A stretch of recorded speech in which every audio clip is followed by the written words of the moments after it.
Olá, é um prazer estar aqui falando para vocês. Queria agradecer a Poliana pelo convite de compartilhar um pouquinho da minha experiência. Espero que seja um tempo muito produtivo. Eu vou falar para vocês sobre a estatística, a minha área de formação. É uma área que tem uma história com os dados ali, é um e carne, assim. E eu lembro da faculdade, contar uma história para vocês um pouquinho, para introduzir assim, o que eu gostaria de refletir com vocês e de passar. Quando eu estava na faculdade, eu sou uma pessoa muito prática, assim, muito de ver a coisa acontecer. E a estatística, ela é um curso muito teórico. Nós aprendemos, como diz o meu marido, ele fez engenharia e ele teve uma disciplina de estatística. Ele falou assim, você aprendeu lá na faculdade em 4 anos, eu fiz em um semestre. A gente sofre uns bullying na vida, né? Mas eu lembro que eu tinha essa ansiedade de ver algo acontecer. Mas por que uma inferência, uma probabilidade, uma lei dos grandes números, para que eu uso isso? Assim, eu fico lá provando e eu tinha que chegar naquela fórmula que o livro já chegou, para que eu tenho que fazer isso? Eu ficava um pouco inquieta com isso dentro de mim. E eu fiz um estágio, tinha uma orientadora desse estágio, que às vezes eu partilhava essa ansiedade com ela, e ela isso me marcou bastante, tem bastante tempo já isso. Ela dizia assim, olha, principalmente naquela época, na faculdade, a gente usava muito software low-code, o Minitab, que eu me lembro, o Stata também, SPSS, para ser mais exato. Então, são ferramentas que já tem ali os botões, os caminhos, e a gente vai configurando de uma forma muito, muito prática. E ela dizia assim, olha, se qualquer pessoa entrar aqui, colocar um banco de dados de qualquer jeito e fizer o mesmo caminho que você, eles vão, teoricamente, chegar no mesmo resultado. Então, qual que é a sua diferença? Qual que é o diferencial desse conhecimento técnico? O diferencial é que você vai ter um senso crítico muito mais ampliado e muito mais condição de olhar para aquilo e ver se aquilo faz sentido, de entender se tem algum viés que pode impossibilitar aquela conclusão, de entender aquele volume de dados, se ele representa o todo mesmo, se eu estou realmente falando de um grupo muito pequeno e isso me inviabiliza mesmo o meu estudo. Então, esse conhecimento das teorias estatísticas eu vejo como riquíssimos nesse diferencial. Eu trazendo um outro exemplo também, um time de BI, por exemplo, em que todo mundo sabe fazer Power BI, maravilhoso, mas as pessoas estão muito condicionadas a querer já ver o painel pronto. E aí, se uma outra pessoa pega, às vezes, aquele painel e vai dar uma manutenção, vai incluir uma variável nova, olha por trás, tá assim, fios desencapados e curtos-circuitos. Então, preocupar com esse back-end, preocupar com o que não está sendo visto, é um ponto de diferencial muito grande. É muito importante ter, nesse exemplo do Power BI, esse cuidado de fazer um modelo dimensional, de pensar nas variáveis ali, de colocar quais são os tipos de variáveis para começar assim, para depois disso começar a fazer um painel.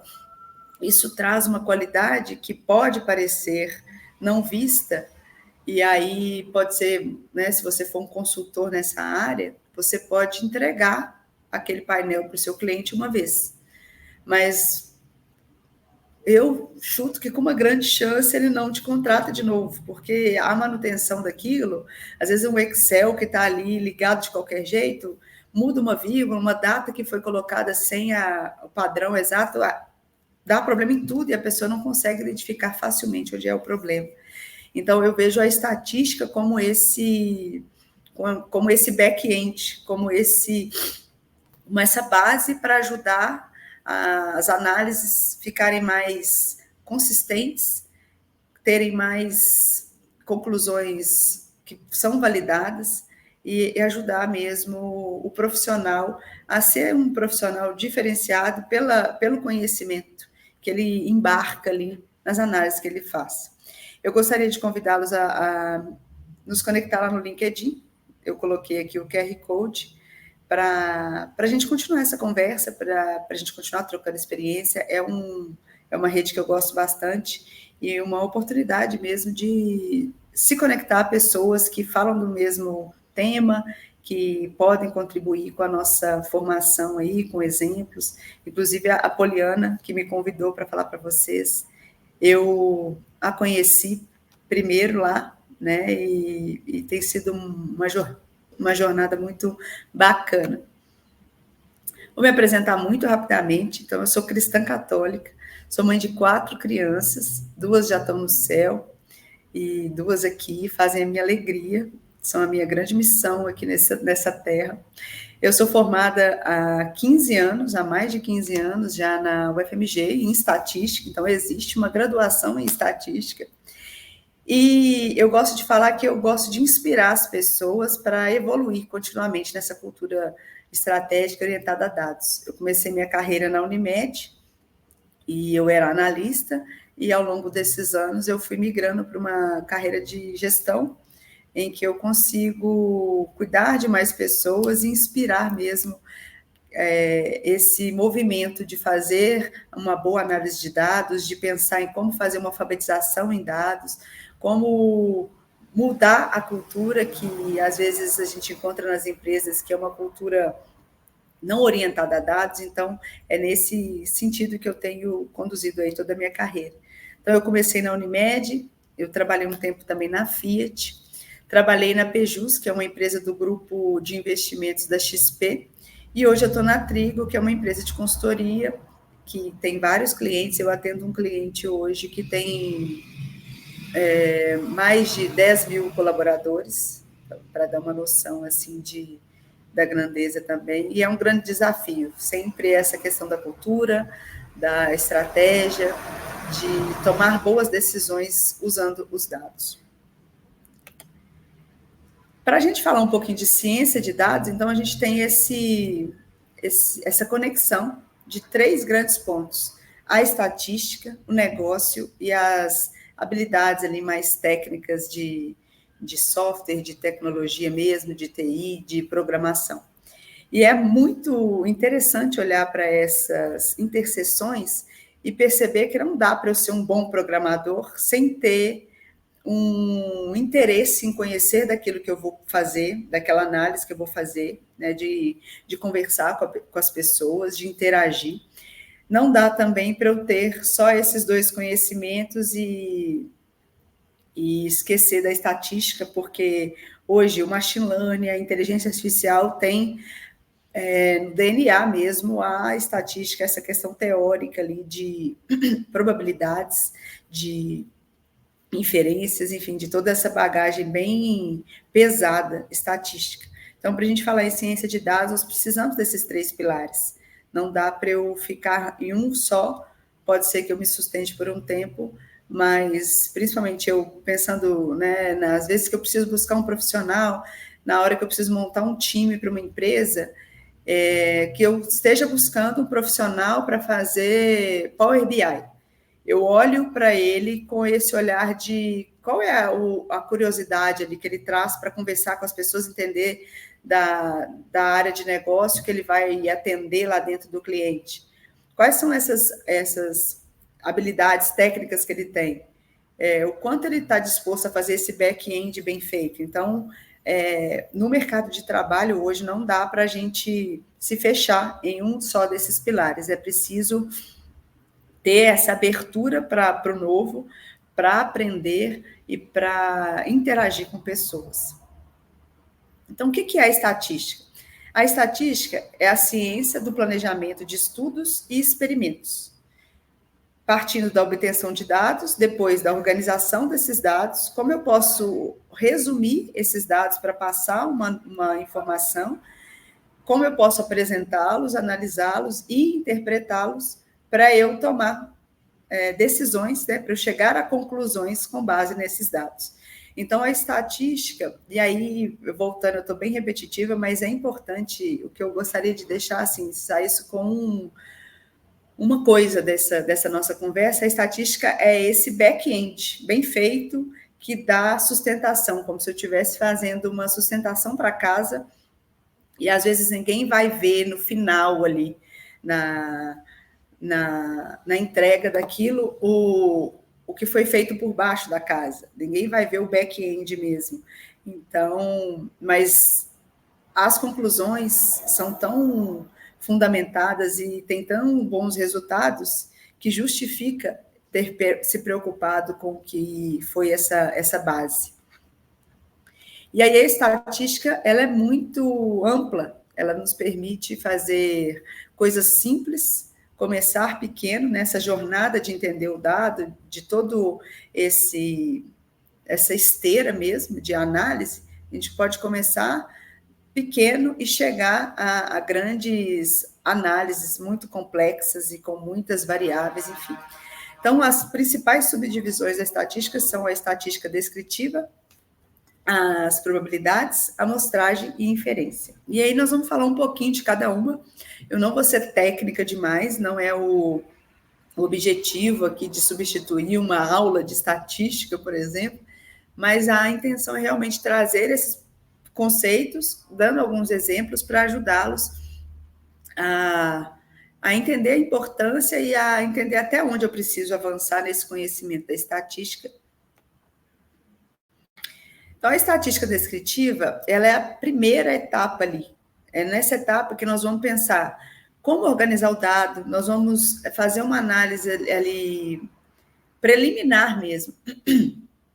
Como que essas informações foram extraídas, quais são as fontes, e aí voltando naquele diagrama ali das interseções, conversar com a área de negócio, ou com o demandante daquela análise, com a pessoa que te pediu ali aquela análise, e entender, olha, quais são os objetivos, de onde nós vamos tirar esse dado, com qual periodicidade, como que esses dados estão organizados, e aí depois olhar para aqueles dados, depois dessa extração, e conseguir já entender, falar, ó, eu estou aqui, eu fiz, meu primeiro estágio foi no teste do pezinho, na Faculdade de Medicina, da UFMG, eu fazia análise do teste do pezinho para a própria Faculdade de Medicina, para próprias decisões ali do governo, de quais outras doenças podem entrar, qual a prevalência das doenças, qual a quantidade mesmo de testes sendo feitos, etc.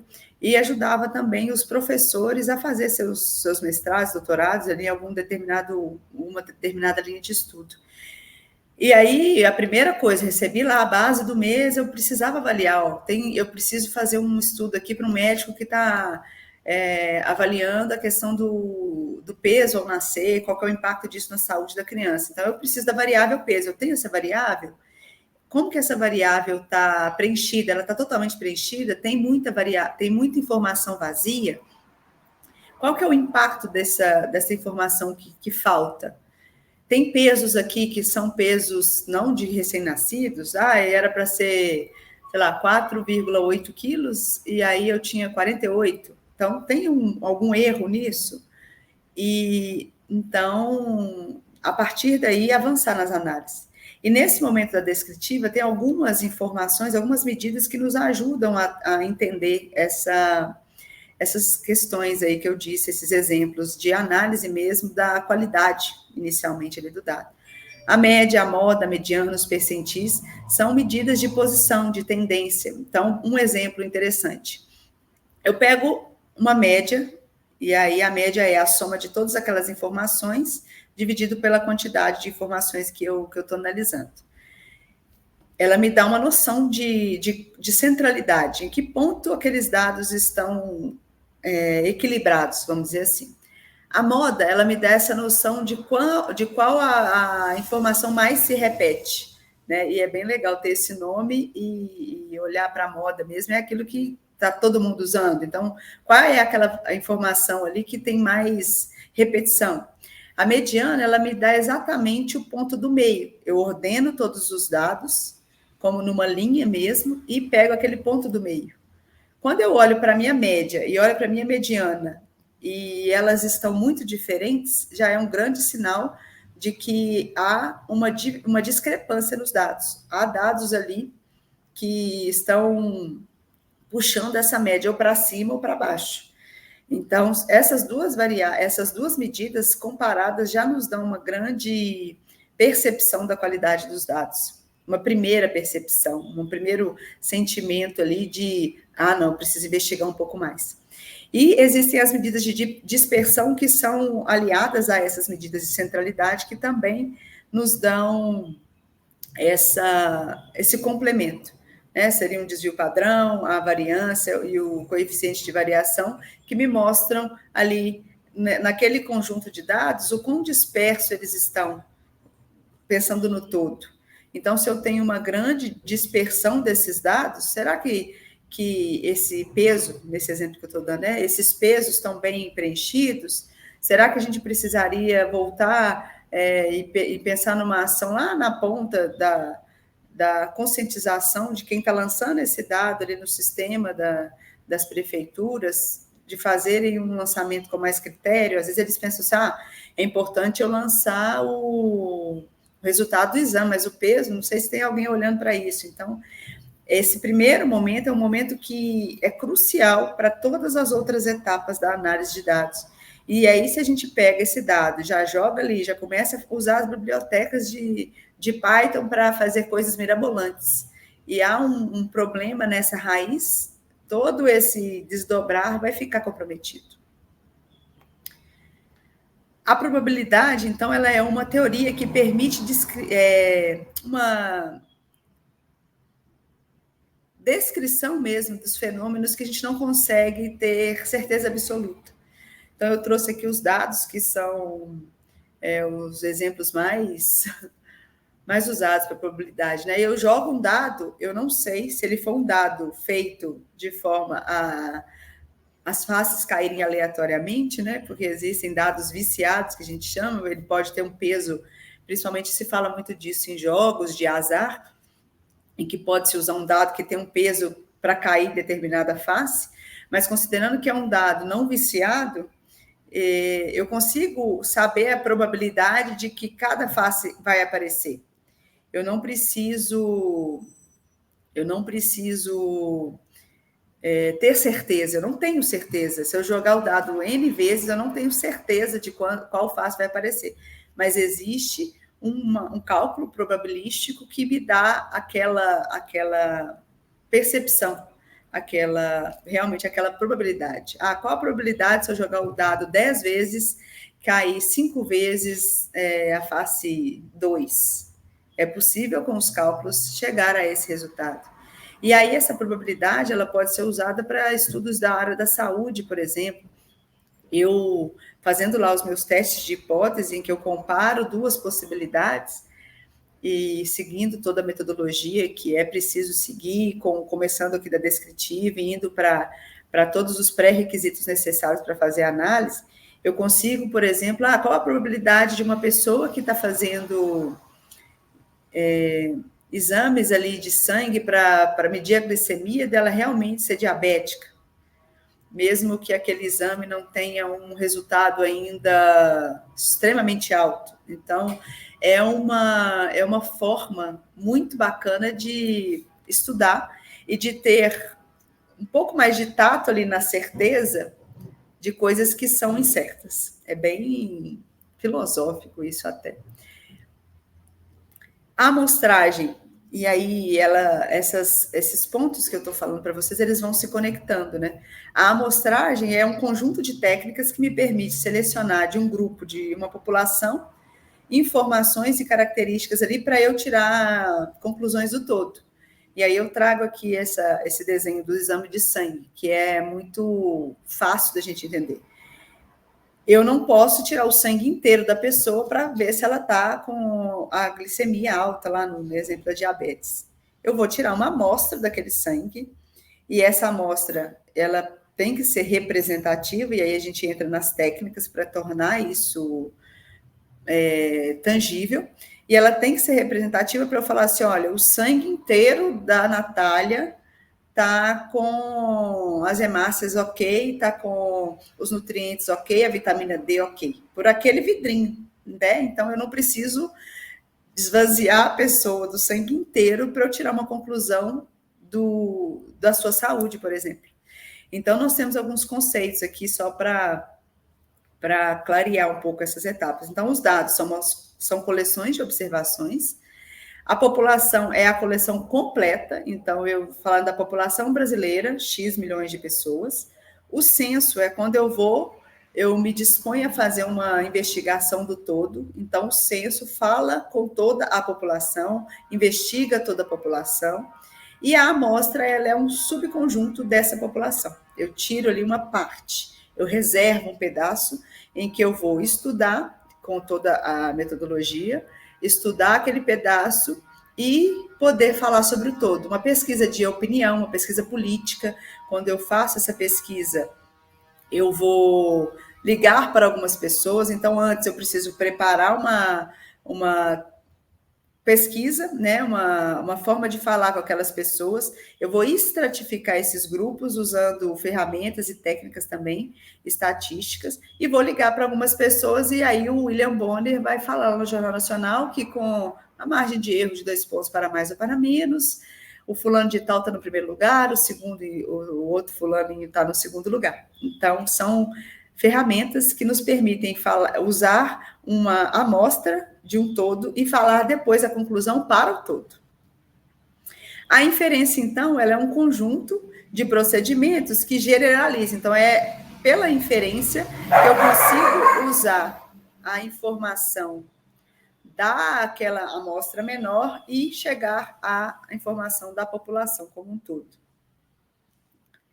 E aí, o que eu queria trazer para vocês e reforçar, para a gente fechar, é que, além de conhecer técnica, conhecer fórmula, somatório de 0 a x, de xzinho, enfim, conhecer essa parte, entre aspas, burocrática, nós precisamos também desenvolver um pensamento estatístico. Eu acho que o mais importante é esse senso crítico.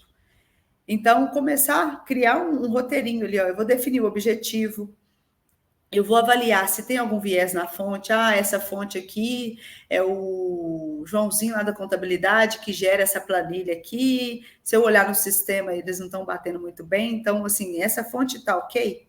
Depois, eu vou precisar fazer uma amostragem. Qual é o melhor método? Vai ser uma amostragem simples, uma amostragem por grupos, enfim. Qual o tamanho dessa amostra? Eu preciso falar em diversas regiões do Brasil, eu vou falar só de uma região específica, pensar sobre isso. Pensar nas variáveis que eu quero analisar, falei lá do exemplo do peso.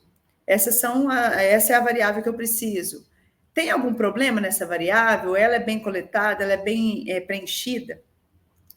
Né? Eu vou pensar o que pode invalidar a conclusão. Se eu usar esse peso aqui em que 30% das informações estão vazias, vai ter um problema. Na hora que eu tirar alguma conclusão de que crianças mais ou menos pesadas ao nascer têm tendência a ter doença X ou Y, pode ser que eu estou invalidando essa conclusão.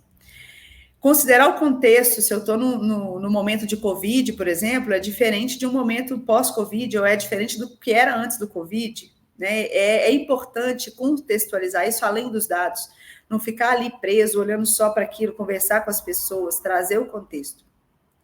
Depois, utilizar bons gráficos e tabelas. Nós temos, às vezes, excelentes estudos apresentados de formas assim que dá tristeza de ver, porque usa gráfico que não é o correto para aquele fim, usa tabela com tanto de informação, tanto de percentual, tanto de coisa que não ajuda. Então, pensar com cuidado. É muito bonito, esse gráfico aqui é lindo, nossa, brilhante, ele anda sozinho, o ponteiro, não sei o quê, mas ele é o melhor gráfico para ser usado. E depois, no final, verificar se a conclusão que você tirou atingiu o objetivo. E se não, ir rodando esse fluxo, repensando esse caminho para alinhar ali o que ficou meio fora do rumo. Né? Eu sou aqui de BH, então colocar o trem no trilho para realmente chegar a boas conclusões. Para fechar, eu trouxe para vocês alguns filmes que falam um pouco sobre mulheres na análise de dados, né? Como os dados impactam ali o nosso tempo, as redes sociais. Esse aqui das mulheres negras matemáticas trabalhando na NASA é fantástico, recomendo fortemente, é inspirador. Assim, você vê e fala assim, gente, é isso, eu tenho esse poder, eu quero chegar nesse objetivo. E tem alguns livros também que eu trouxe para ajudá-los ali. São livros que, às vezes, esse do Triola, esse primeiro, eles são mais teóricos, outros são de contexto histórico e trazendo ali exemplos de como a estatística veio trabalhando ao longo do tempo. Eu gostaria de recomendar para vocês esse último aqui, é de um colega que eu conheci no LinkedIn, já fiz, inclusive, uma live lá no canal dele do YouTube. Também gostaria de convidá-los a segui-lo lá. Ele é um entusiasta da estatística, ele faz aulas mais técnicas e teóricas também no canal dele.